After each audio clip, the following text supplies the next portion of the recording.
Bonjour à tous et bienvenue dans mon jardin culinaire, j'espère que vous allez bien. Alors aujourd'hui je vous propose une recette d'un plat algérien qu'on appelle le tlitli. Donc il s'agit d'un plat de pâtes en sauce, donc ce sont des pâtes un peu particulières qui ont une forme de languette. Nous d'ailleurs leur appellation, on les appelle les langues d'oiseau. Donc c'est un plat qui se prépare différemment en fonction des régions, en fonction des familles également. Donc aujourd'hui je vous propose la manière dont je le réalise moi. Donc je vous invite à suivre avec moi les différentes étapes pour avoir quelque chose de bien réussi et de très très appétissant comme vous pouvez le voir sur les images. Alors si vous n'êtes pas encore abonné à ma chaîne, je vous invite à le faire. Il vous suffit de cliquer sur le bouton s'abonner et d'activer donc la cloche de notification en sélectionnant toutes pour recevoir toutes mes nouvelles recettes. Donc moi je vous retrouve tout de suite pour la recette. Alors donc il nous faudra du tlitli, donc ce sont les fameuses pâtes dont je vous ai parlé dans l'introduction. On aura également besoin de poulet, donc moi j'ai utilisé du poulet, vous pouvez le remplacer par de la viande si vous voulez. On aura également besoin de tomates, donc que j'ai finement hachées comme vous voyez, et d'un gros oignon ou deux petits que j'ai hachés également, un bouquet de coriandre, de l'ail que j'ai finement haché également, donc environ 3 à 4 gousses d'ail, des pois chiches. On aura également besoin d'un peu de beurre. Et pour les épices, donc on aura besoin de sel, du poivre noir, de cannelle, curcuma, paprika et un bouillon de volaille. Donc voilà pour les ingrédients. Alors ensuite, je commence par mettre un filet d'huile d'olive au fond d'une cocotte. Je mets ensuite mes morceaux de poulet que je fais revenir pour un petit moment.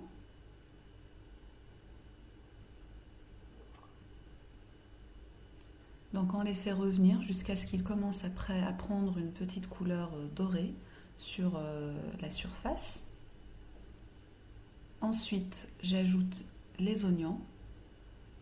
Donc comme je vous ai dit, l'oignon, je l'ai haché très finement, comme vous le voyez à l'écran.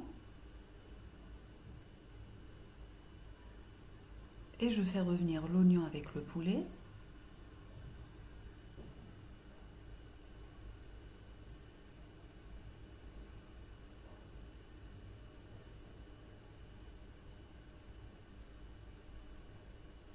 Alors bien sûr, essayez de travailler sur un petit feu ou un feu moyen pour éviter que ça crame. J'ajoute ensuite l'ail haché et je mélange encore.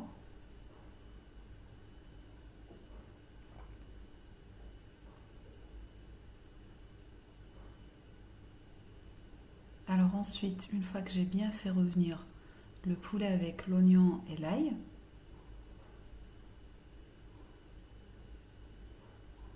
donc j'ajoute donc la coriandre que j'ai hachée très finement également. Alors la coriandre, ça donne vraiment un super bon goût à ce plat. Alors comme je vous le dis toujours, parfois je suis un peu mon instinct, même si par moment on a tendance à dériver un peu de la recette initiale, mais c'est vraiment en fonction du goût de chaque personne. Donc j'ajoute ensuite les tomates. Donc les tomates, elles sont très finement hachées également. Et je mélange tout ça ensemble.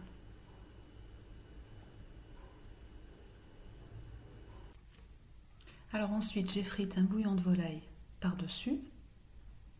Et je continue de mélanger.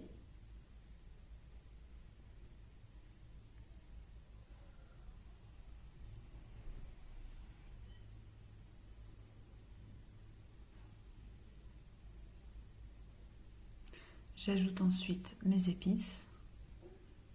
Donc au moment où j'ajoute les épices, donc on commence tout de suite à avoir une magnifique odeur qui se dégage de la sauce. On commence également à avoir une jolie coloration rouge grâce donc au paprika qui donne cette belle coloration rouge à la fois à la sauce et au poulet. Donc ensuite je couvre et je laisse frémir un petit moment.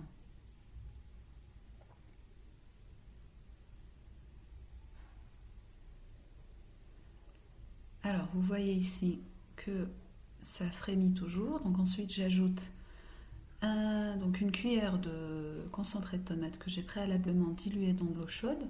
Donc ça j'ai oublié de vous le dire dans les ingrédients. Et je fais revenir tout ça ensemble. Donc ça ajoute également de la couleur et du goût à la sauce.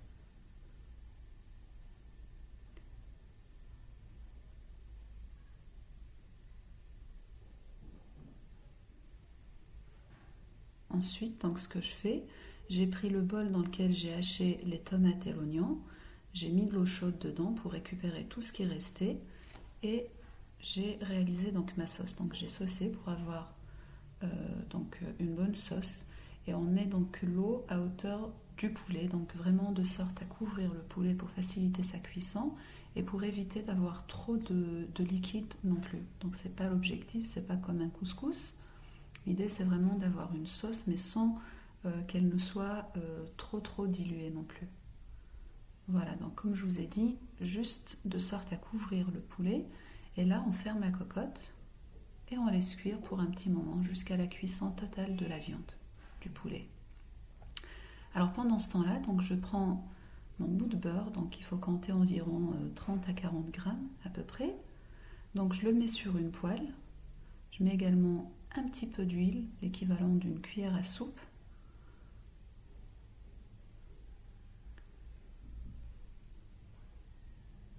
Donc ici, je mets l'équivalent d'une cuillère à soupe d'huile neutre. Donc pourquoi on met de l'huile? C'est pour éviter que le beurre ne crame, puisque vous savez que le beurre au contact de la chaleur, si vous le laissez trop longtemps, ça finit par cramer. Et là, ce que je fais, donc j'ajoute mes pâtes, donc mon tlitli. Et là, je laisse à petit feu, vraiment c'est important, sinon il va tout simplement cramer et vous allez rater donc votre recette tout simplement.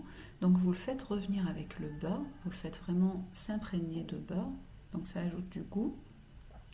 Et vous le laissez pour un petit moment jusqu'à ce qu'il commence à prendre une couleur dorée. Donc ici vous voyez qu'il commence déjà à dorer, donc il faut tout le temps remuer pour faire remonter donc les graines qui sont dorées en bas. Donc vraiment pour avoir une dorure homogène de part et d'autre. Donc en dessous et au-dessus. Et là donc vous voyez que mes graines se sont bien colorées en doré. Donc à ce moment-là vous arrêtez le feu et vous le mettez de côté. Ensuite j'ai vérifié la cuisson du poulet que j'ai retiré de la sauce. Donc vous voyez qu'il est joliment pas doré, mais il a pris une belle couleur un peu dorée ou un peu rougeâtre grâce au curcuma et au paprika. Et ma sauce, elle est très onctueuse, comme vous le voyez. Donc à ce moment-là, j'ajoute les pois chiches. Alors pour les pois chiches, moi pour le coup, j'avais des pois chiches en boîte, donc ils étaient déjà pré-cuits. Si vous n'avez pas de pois chiches pré-cuits, donc vous les mettez au début. Une fois que j'ai réalisé donc ma sauce et une fois que j'ai fait dorer mon tlitli, on passe à l'étape finale. Donc c'est la dernière étape. Donc je mets mon tlitli dans un plat à long four.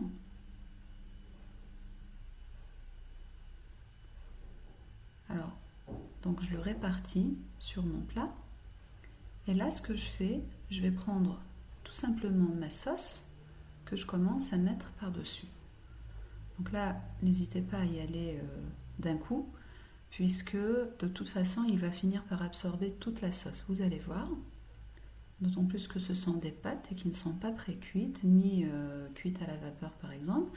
Donc ici, c'est vraiment un tlitli que l'on va faire cuire grâce à la sauce que j'ai préalablement réalisée.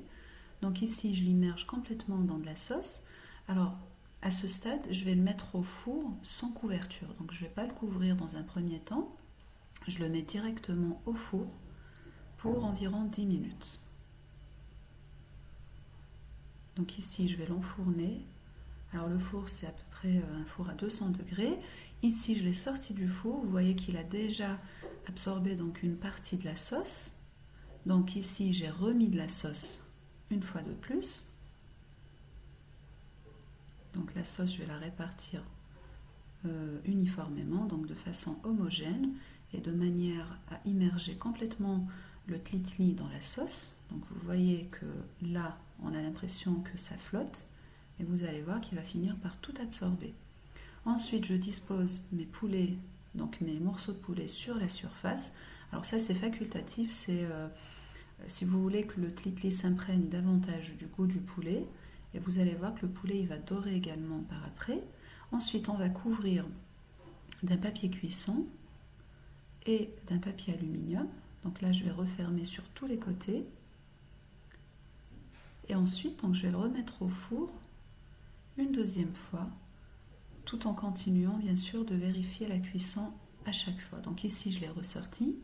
J'ai vérifié la cuisson, donc il commençait déjà à cuire, donc la cuisson commençait déjà à être optimale. Donc j'ajoute le restant de ma sauce. Donc là, c'est la troisième fois que je sauce et c'est la dernière.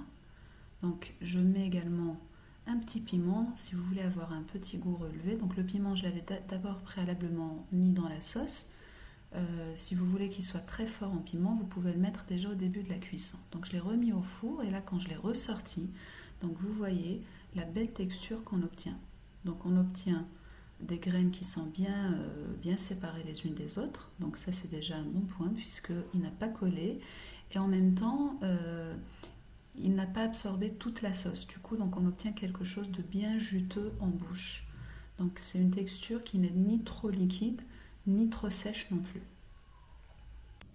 Alors ensuite, donc moi j'ai dressé tout ça dans un joli plat, donc ça c'est vraiment pour le côté décoratif. Ici je vous remontre la belle texture qu'on obtient, donc c'est vraiment comme je vous ai dit, c'est assez juteux en bouche. Donc vous le décorez comme vous le souhaitez, vous pouvez également ajouter des œufs, donc des œufs durs par-dessus, et vous le servez donc bien sûr chaud, ça se mange bien chaud. Donc voilà. J'espère que vous avez apprécié la recette, j'espère également que vous la referez. Donc n'hésitez pas à la refaire, c'est vraiment la période pour refaire ce genre de plat. Donc ce sont des plats chauds qui nous tiennent bien au chaud pendant l'hiver. Et donc vous pouvez le servir également si vous avez des invités ou tout simplement à votre famille, à vos enfants. Ça vous fera plaisir à vous et à vos enfants également. Alors on arrive à présent à la fin de la recette d'aujourd'hui, donc j'espère vraiment qu'elle vous a plu, que vous avez aimé la recette de ce tlitli et que vous le referez chez vous. J'espère que vous serez tout aussi satisfait que nous l'étions. Alors si vous avez aimé la recette, faites-le moi savoir en me laissant un petit j'aime, un petit commentaire en bas de cette vidéo. Donc moi je vous retrouve très bientôt pour de nouvelles recettes sur mon jardin culinaire, donc prenez bien soin de vous et à très bientôt.